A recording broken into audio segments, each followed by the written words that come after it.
Welcome you guys to ZD's English Club. Let's practice some real English sentences. First sentence. Mote kam boli bhabani. Don't underestimate me. Don't underestimate me. ମୁଁ ତାଙ୍କୁ କମ୍ ବୋଲି ଭାବିଲି. I underestimated him. I underestimated him. କିନ୍ତୁ ମୁଁ ଏହି ଭୁଲ ଆଉ କରିବିନି. But I won't repeat that mistake again. But I won't repeat that mistake again. କ'ଣ ତୁମେ ସବୁବେଳେ ଜାଣିଥିଲ? Did you always know? Did you always know? ତୁମେ ଜିତି ପାରିବନି. ଲଢ଼ିବା ଜାରି ରଖିବା ବେକାର. You can't win. It is pointless to keep fighting. You can't win. It is pointless to keep fighting.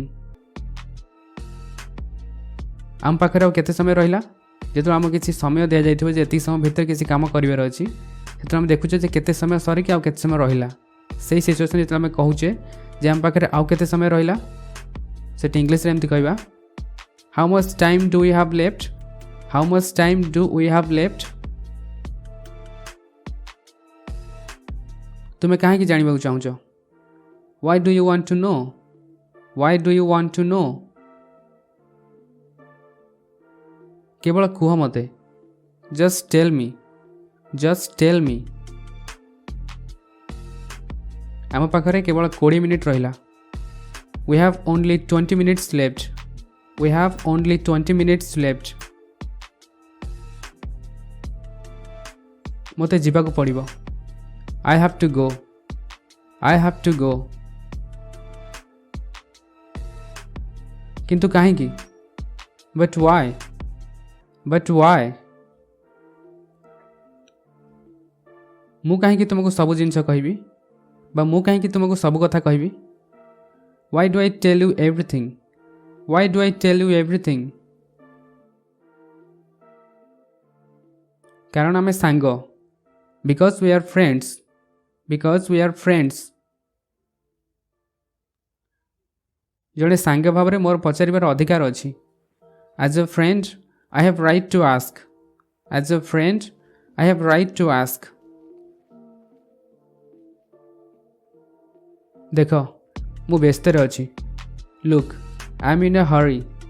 Look I am in a hurry. मते सेठी ठीक समय पहुँचबार अच्छी. I have to get there on time. I have to get there on time. मु तुमको परे कहबी.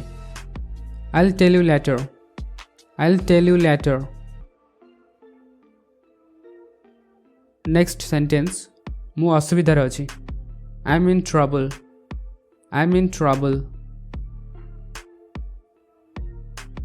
तुम्हें ही जड़े जे मते साहाय्य कर परिबो. You are the only one who could help me. You are the only one who could help मी. एठी आम कुड व्यवहार ये कले जे एठी आम भाविकी कहूचे जे तुम्हें साहाय्य कर परिबो. आम एठी सियोर नुह जे तुम्हें साहाय्य करिबो कि नाही बा करि परिबो कि नाही. एक कथा आम भाविकी कहूचे जेतो आम एठी हमर इच्छा प्रकाश करूचे बा हमको लागुची जे हाँ साहाय्य करिवार संभावना अछि सेथिबे आम एठी कुड व्यवहार करी कहले. दयाकरी बुझा को चेष्टा कर. मु तुमको साहाय्य कर परिबिनी. Please try to understand. I can't help you. Please try to understand. I can't help you. तुमको कहीं खराब व्यवहार कले कि बा तुम सहित कहीं खराब व्यवहार कले कि. Did someone misbehave with you. Did someone misbehave with you. सेमानक कथा को धरनी बा सेमाने जहाँ कहउचंती से प्रति ध्यान दियनी. Don't mind them. Don't mind them. बोध हे तुम्हें जानिन मु किए. You may not know who I am now. You may not know who I am now. किंतु तुम्हें बहुत जल्दी बुझीजिव. But you will understand so soon. But you will understand so soon. सुनो मत किसी भी फरक पड़ेनी तुम किए. Listen I don't care who you are. Listen I don't care who you are. ଏବଂ ମୁଁ ଜାଣିବାକୁ ବି ଚାହୁଁନି and I don't even want to know. And I don't even want to know. ଏବେ ଯାହା କରିବ ତୁମେ ନିଜେ ହିଁ କର ବା ଏବେ ସବୁ ଦାୟିତ୍ୱ ତୁମର ଯାହା ତୁମକୁ କରିବାର ଅଛି ତୁମେ ନିଜେ ହିଁ କରିବ Now you are on your own. Now you are on your own. ତୁମେ ମୋ ପାଇଁ ଯାହା କଲ ସେଥିପାଇଁ ମୁଁ ତୁମକୁ ତାରିଫ କରୁଛି I appreciate what you did for me. I appreciate what you did for me. କଥା ଏହା ନୁହେଁ କି ମୁଁ ତୁମ ଉପରେ ଭରସା କରେନି It's not that I don't trust you. It's not that I don't trust you. ମୁଁ କାହାକୁ ବି ଭରସା କରେନି I just don't trust anybody. I just don't trust anybody. ଆଜି ତୁମେ ପରିସ୍ଥିତିକୁ ଭଲରେ ସମ୍ଭାଳି ନେଲ You handled the situation well today. You handled the situation well today. ମୁଁ ଜାଣେ ମୋ ଉପରେ ତୁମର ବହୁତ ଋଣ ଅଛି ବା ମୋତେ ତୁମକୁ ବହୁତ ସୁଝିବାର ଅଛି I know I owe a lot to you. I know I owe a lot to you. କିନ୍ତୁ ମୁଁ ଆଉ ତୁମକୁ ସାହାଯ୍ୟ କରିପାରିବିନି But I can't help you anymore. But I can't help you anymore. So that's it guys. Thank you for watching.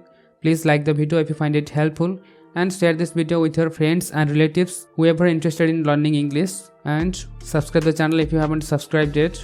Thank you and take care. Bye.